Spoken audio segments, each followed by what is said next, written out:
right, welcome back to Behind the Brakes midweek episode. We haven't done one of these in a while, have we? We haven't. We have been busy. Life happens, and a lot of exciting things going on for the show. We've had some incredible guests. Actually, wait a second. What? We should Go. have cut the ribbon again because we are now in a newer studio because I believe what just came out on Monday was still the old. Yeah, we were in somebody's Yeah. basement with. It was We a are tough experience. we're essentially in a midlife crisis here with the show. It's just a transition phase, Yes. just trying to figure out some stuff to do. Maybe we're buying a new sports car. Maybe we're not. I don't know. Let's see. It's a sports car or a minivan. We don't know. No idea. But all joking aside, if you follow the show, It will be different next time you see it. No. we're building a studio, and we went so far as had a little piece of tape And- between the mics, and we cut it. And then my kids moved home, and the rest is history. But this is it, folks. We're here. So, is it still cold for you? Is it still the ice box? I don't know. I'll have to think of something else. I don't know. We'll see. It's not nearly as cold. It still gets chilly. Yeah, it's chilly. But anyway, we are here. This is a nice little setup. It feels good. It's better than that giant black wrinkled thing behind us. But you know what, folks? We're just doing our thing. Okay, we appreciate the support and love. But yeah, great shows. And if you've missed them, jump back and listen to it. The one that just came out this past Monday was Coach, and the 1,000 card project. What an awesome dude! Yeah. 100%. The thing I take away from him was the word deliberate. He's putting together. He's got a challenge he's given himself, and very methodical the way he's approaching it. I really enjoyed talking to the guy. Also, his experience, and he's former coach. I won't spoil it, but man, what a neat dude. And I cannot wait for him because he's going to have to change the name of his thing because there's no doubt that man's going to be successful. He's going to have to make it a 10,000 card project, and he's probably laughing right now. But It'll be reversed. Instead of that $100 value, it becomes $1,000 per Yeah. card value, right? And then that's right. It's a 1,000 card project, not Yep. dollar. You're right. Yep. Yeah. But awesome, dude. You got to take a listen to that and jump on. He has a podcast. He talks to some great folks, and just a really neat guy. So check him out. And then this coming Monday, we have the head of eBay Live, new live selling platform. I knew it's been around 2 years. They're doing some beta testing. A small group of people are selling there, but it's worth a listen. Really neat lady. But we asked her a couple tough questions, and limited time, but I think it's definitely going to be worth a listen to see where they're taking it. And eBay Live is doing some interesting things. yeah. Another whole platform to dive into. Yeah. Competition's good. Another place to spend money, folks. You're welcome. But yeah, some other news, RJ. I think everybody out there is talking about it. We're probably a week or two late on the initial news, but Panini, talk of them selling, and of course, who they selling to, or at least who's the first one out of the Who's gate. knocking at the door? Who's knocking? Yeah. Who's waiting? Yep. Hello. Yep. And what do you think? Is that an issue for you? Yeah, I think it's a huge issue. I think it's very unhealthy for the industry itself. And, it just comes back to, you don't say monopoly, but when one company starts to hold all licenses and variations of cards and things like that, it gets kind of hard to, separate yourself. Say anything different? Yeah. Yeah. And I get it, but, I hope Upper Deck or somebody else steps up. But at this point, Topps Fanatics is just a giant, and they are just, an immovable force rolling down the hill. That's Getting bigger. Yeah. Collecting all the moss on its way. Remember when they had those MLB uniforms that were see-through? That was hilarious. Sorry, I just want to bring that up because, not everything is good that they do. But yet I still collect your cards. So, hey, keep them coming. Keep it coming. And also come on the show. But yeah, so they're going to keep the downtowns because that's the big chase. The downtowns and some of these other products that they've got. So they keep Panini as it is and just. Yeah, but that's what I'm saying. In baseball, they have their own version of home field advantage, right? So they're trying to incorporate that into baseball and some of the other stuff. So you're right. I guess that's the question of, is for them the juice worth the squeeze to try to pull over downtowns and things like that, or the fact that they will have the licensing for basketball and football? It's just a matter of time before Panini dies out or becomes like a leaf variation, right? Where they're not going to have, much of anything to kind of, create or, have autos on. Yeah, who knows? We've reached out to, we met some folks at the National from Panini, so get them, and I doubt they're going to be able to talk about it for obvious reasons. Things like that have to play out, but I they was like were, with SGC when we talked to them, we're like, we'd like to talk to someone. Like, we're in a transition right now, and we yeah, can't. I was like, I got it, yeah. I got it. Call us next week. Yeah, Yeah, we're not quite sure, but no, yeah, that's going to be interesting to see how that all unfolds. And yeah, I'm not a big fan of it. I like the little guys. I like everybody having a chance at it and different products with different perspectives and different looks. I don't like the unlicensed stuff well, personally. I brought this up to you. Yes, you If did. someone unlicensed, it's great and it can work in some ways, but really in football, right? The biggest is the downtown. Yeah. Somebody in the comments, please tell me what the big deal about downtowns are. Yep. I'm just not. I I just don't paused get it. because I thought somebody was going to say it. I just don't. I don't get it. Like, okay, they're a little flashy, they're a little cool, but like, I I know it just doesn't scratch my itch. Maybe Yeah. I'm the minority here, but Well, somebody in the comments yell at me. I will This yell at guy you. doesn't know Hold what on a he's talking second. I about. will Who yell gave at you. him a microphone? I'm going to yell at you because there is a downtown. It's my Grail card is the Pat Tillman downtown, as you well know. Yeah. But that's probably not so much the downtown aspect of it, but I like what they did with it. Yeah. The images they put on it, and also, of course, his story because I'm a story guy. But so yeah, I get it. It's unique. But would you want to have a Pat Tillman downtown for that price point, or would you be like, you could easily probably get like 3 101s of Pat Tillman if they had 101? I'm not sure his card value because Yeah. they seem to really, you know, use him to push things forward after his passing versus, you know, Yeah, I don't know. We're, as you can see, there's a Cardinal helmet behind us because we're in Phoenix. He was an Arizona State player. He's a Cardinal. yeah, And then, of course, the decision he made. So that's what hits me. Yeah, Yeah. I don't know. That's the card. I think maybe because I saw it and I was like, oh, yeah, that's cool. I Yeah. like that. But yeah, you're right. no, it resonated You're right, with you. though. No, You're right. it resonated with you. If I feel it. saw 101, like a red color match, could But that then be enough? why don't the box topper versions get as much thrill as the regular card sizes? Because they've It's a got good like the question. downtown and the uptowns, and they come in box topper size, but you can get those things for like fraction of the price. And I get it; it's oversized, so it's more novelty. But like technically, a card is art, right? So wouldn't you want Yeah. a larger variation? Because then it would be a bigger piece of artwork that you're owning. Hey, great point, actually. The big ones would be kind of cool to put in an office. You Yeah, frame them. That's a good point. So that's where the downtown. I don't know. I don't know what they're gonna do. But yes, freely yell at me in the comments because I'm just that guy that just doesn't get it. Yeah. So Yell it up. Don't but be nice because we're trying to do things here. But yeah, I'm not a fan of it. I don't like everybody having. is it just the fact it's a case hit? It's just gonna make product Yeah. more expensive, and it's not gonna stop. That's my take. Product will continuously get expensive until there's a market readjustment, but I don't know if there ever will be because they've been very good at creating urgency through more parallels and more smaller number of variations, and people talk about that too, right? Like in 20 years, will it be to a point where, out of 199s and out of 150s don't matter anymore. You have to have a 50 or below, right? Yeah. And that's what I always thought was interesting too is, people chase a true gold, right? They don't want the gold wave or the shimmer or whatever. They want a true gold out of 50. And I'm like, well, why is it the gold out of 50? Because really, if you think about it numerically, the 25, the 10, the 5, the 1, like those are all like the one is obviously its own thing. But Yeah. sometimes some of the golds will go for more than some of those lower numbered cards because like that has just become the known chase, right? And maybe that's like the downtown side, right? It's just like that whole like people just latch onto that card and it Yeah. looks good and classy and I love gold.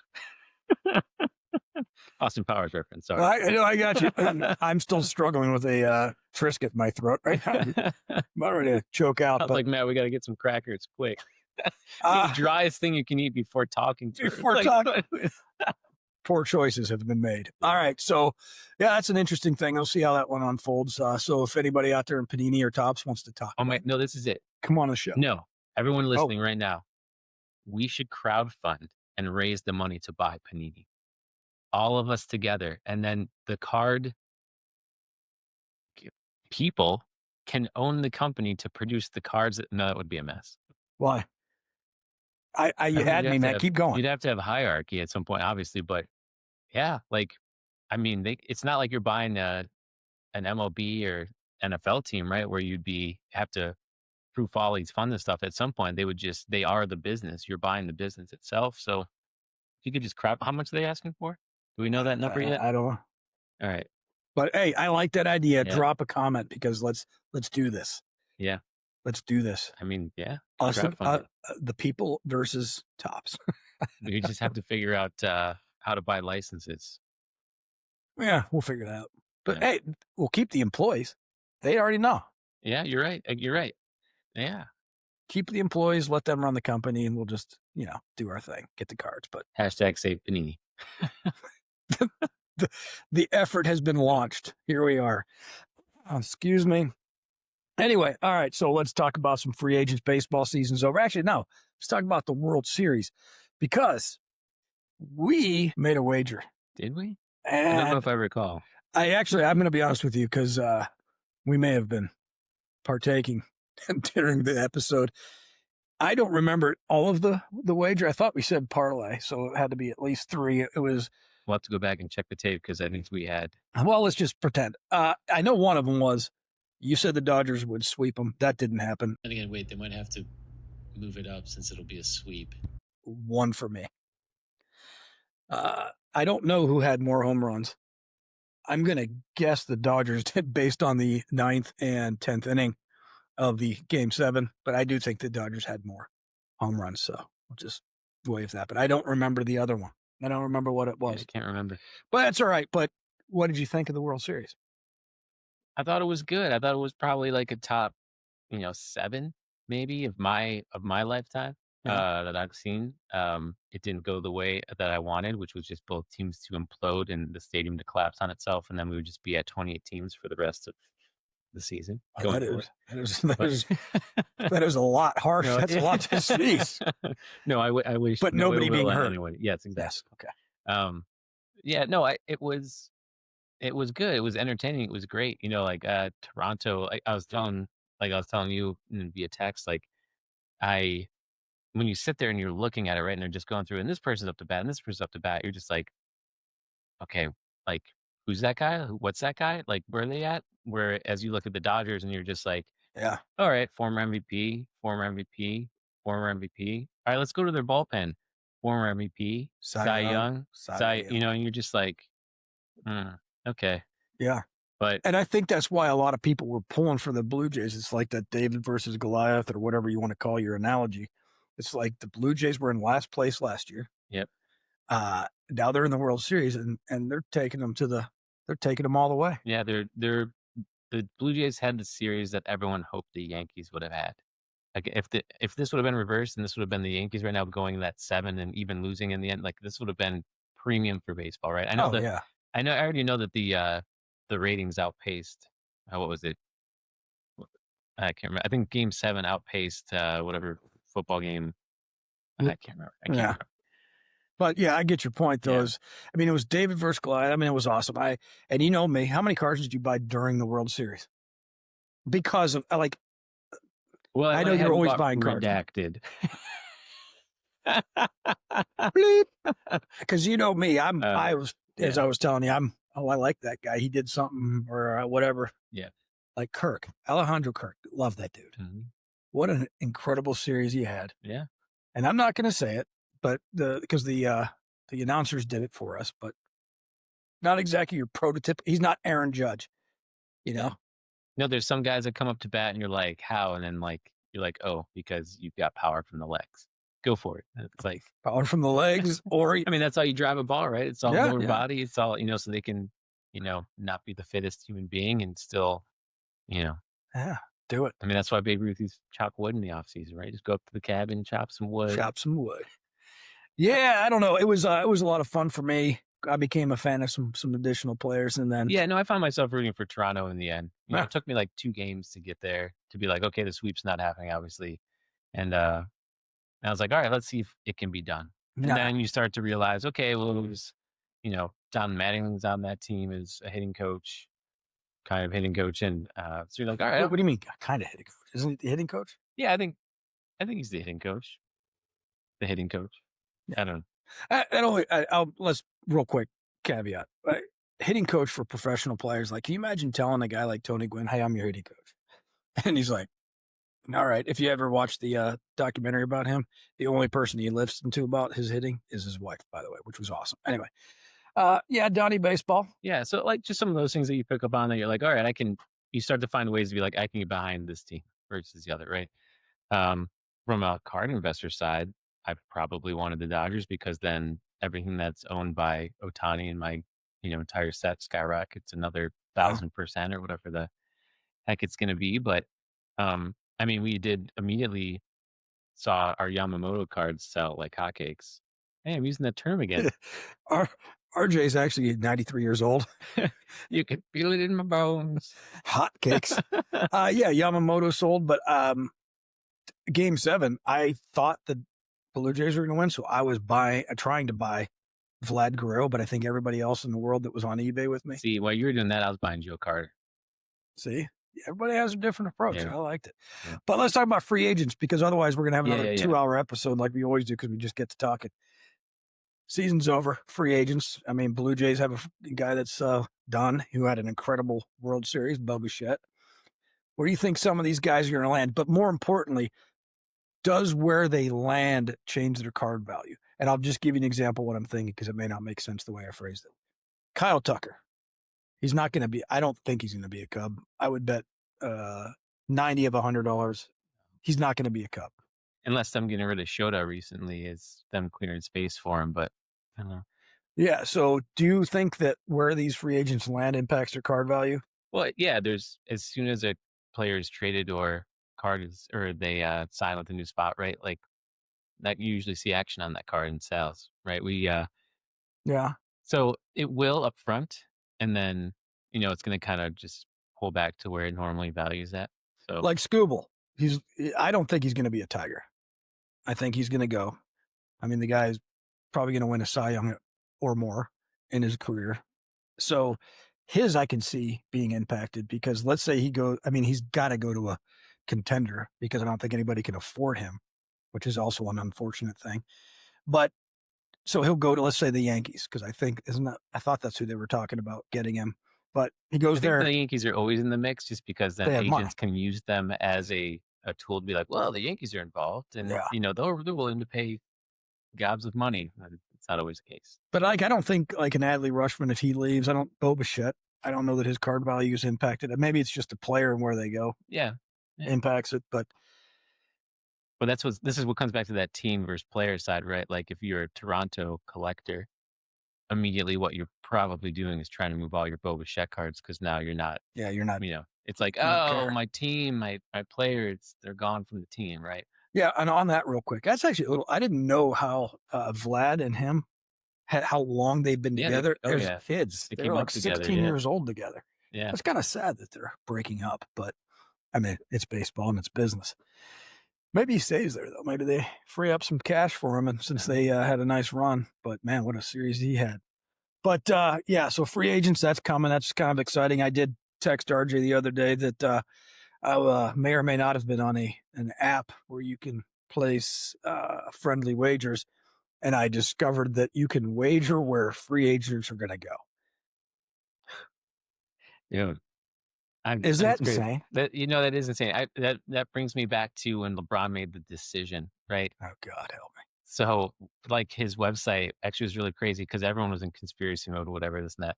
And I remember coming across this thread, because like I'm in like some web design and stuff like that. So it was speaking my lingo, and it was talking about how there was a draft page on his page ready to go, and the colors were already set to Miami, to black and really? red, but it hadn't been like published or pushed yet, right? As an update. And I was like, all right, you're talking some language, which wouldn't, like nowadays wouldn't be most, because if you have a draft page, it's going to be not found and stuff like that. So, but I was like, man, the conspiracy stuff runs deep for people going to different, locations and stuff. So it's a hard nose. I will tell you, it's a lot of fun to do though, because they've got all the odds of like Scooble, just use him, and all the odds of the different teams, and it's almost indicative of what's happening. And you talked about CBA's coming, and we're all in trouble, because the top teams with the lowest odds for these guys, all the great guys, the great free agents. It's not that they're all not great, but it's all the top teams. And it's like, this is awful.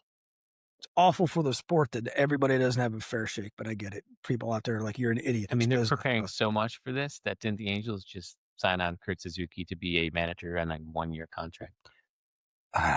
you're right. So And it goes two ways, though. It's either giving a contract to a guy who probably jumped the line quite a bit and was like, I'll probably never get a chance at this again. So if I do well, I can use this to push into other jobs.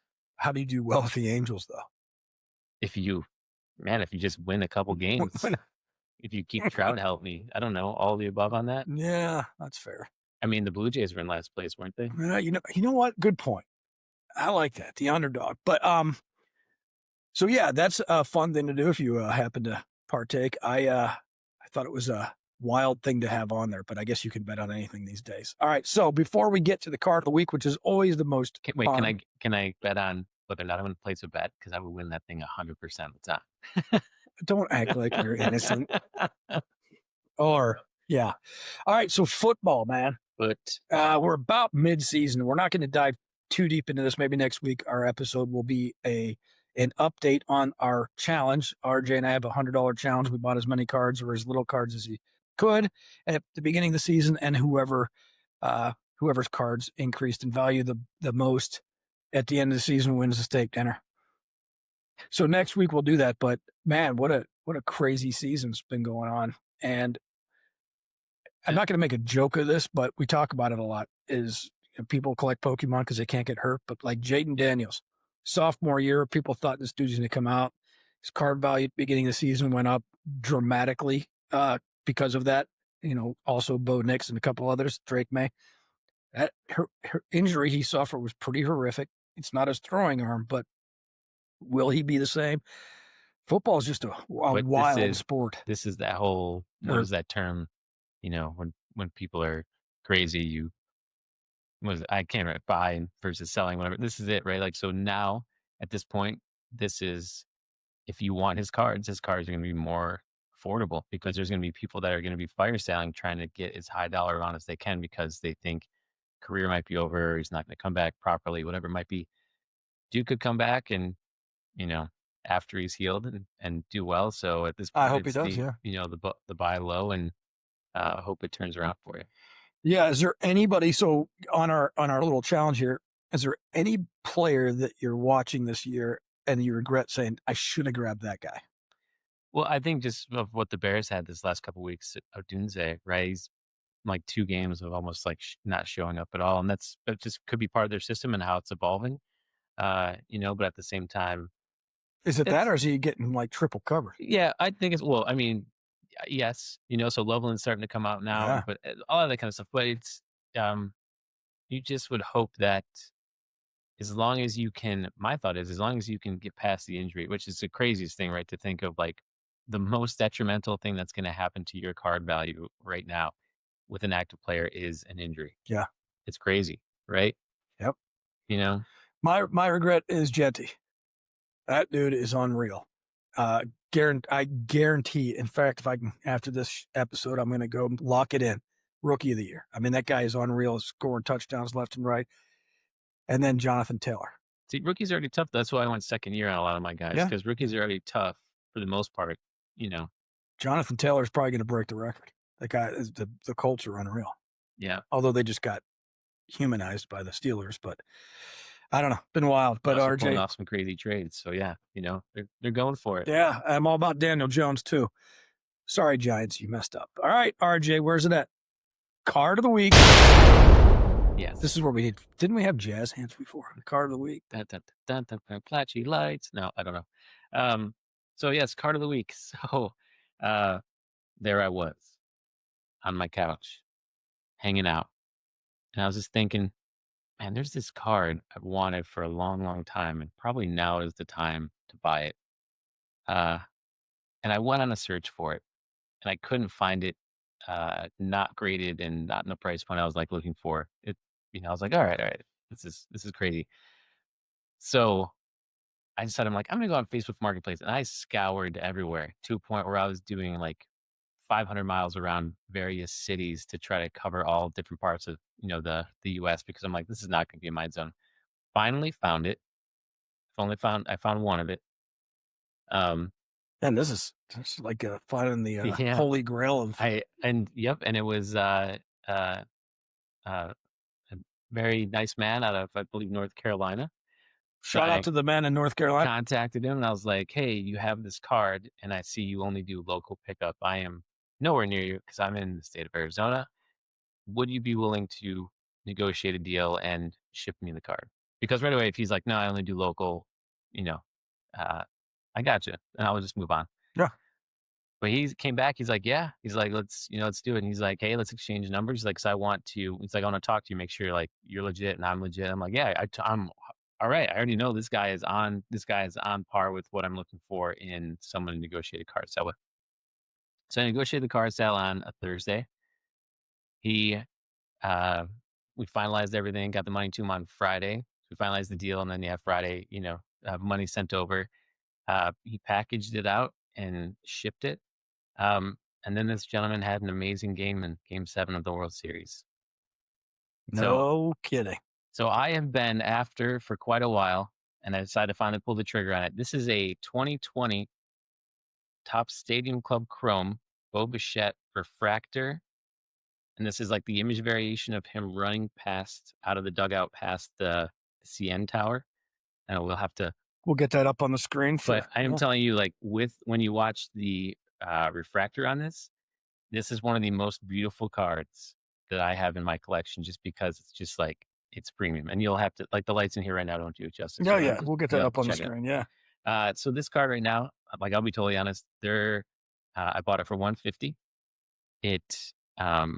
There's one that just came up on eBay, and I'm actually thinking about buying that one too. Like I was talking about earlier, the twos, send one in for grading or to recoup, because that one is only on that auction right now for $100. I think it's going to go higher than that, because this card graded at a 10 right now. I think they're asking $375 for it.